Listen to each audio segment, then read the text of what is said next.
Hello, welcome to Universe Forecast. If you want to see the forecast of the universe without watching this video, the link will be provided in the description down below. But let's get into it.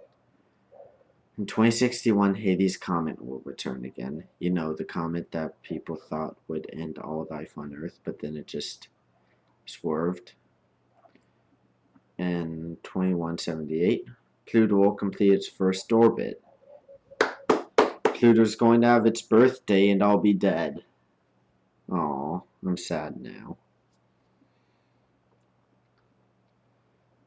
Voyager 1 will finally reach the Oort cloud in 23.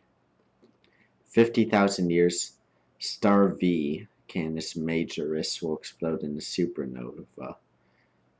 It will outshine the rest of the Milky Way. 75,000 years, a new Hawaiian island will surface.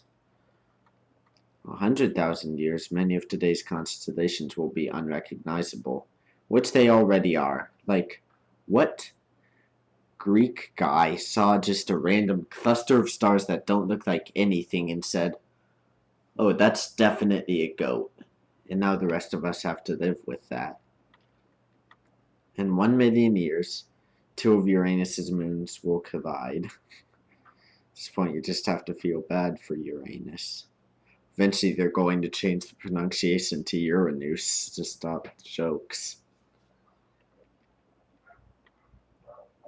50 million years, the Martian moon Phobos will break, and Mars will get its own ring. Good for it, it's getting engaged. On 100 million years, Saturn will get divorced.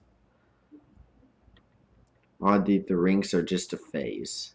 In 180 million years, the moon continues gradually slowing down the Earth. The day becomes 25 hours long. In 600 million years, the last solar eclipse will happen.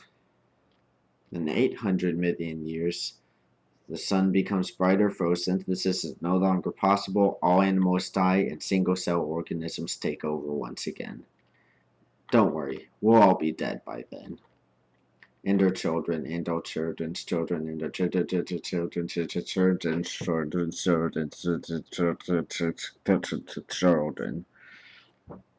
In 1.1 billion years, the sun will be 10% brighter.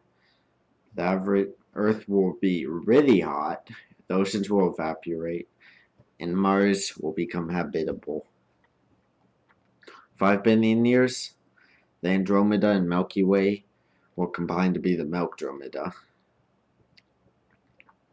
7 billion years, sun becomes a red giant. It will eat the Earth for breakfast. As we can see, the Earth is being eaten. The sun will also eat Mercury and Venus for good measure. In 8 billion years, the sun cools down and becomes a white dwarf star. In 450 billion years, the 50-plus galaxies in the local group merge. In 1 trillion years, radiation from the Big Bang becomes undetectable. In 10 trillion years, the red dwarf stars turn into first ever blue dwarf stars. In 100 trillion years, gas clouds needed to make stars are depleted. Somewhere in the universe, the last star is born, and soon only white dwarf, brown dwarf, and neutron stars are left. In 10 to the 15th years, everything outside the local group is impossible to reach due to the expansion of the universe. In 10 to the 17th years, white dwarf stars cool to black dwarf stars. The universe is completely dark. In 10 to the 30th years, black holes are the only thing remaining. In the last few seconds of a black hole's life, it emits a burst of light. But there's a whole lot more time left. So see you when the world ends.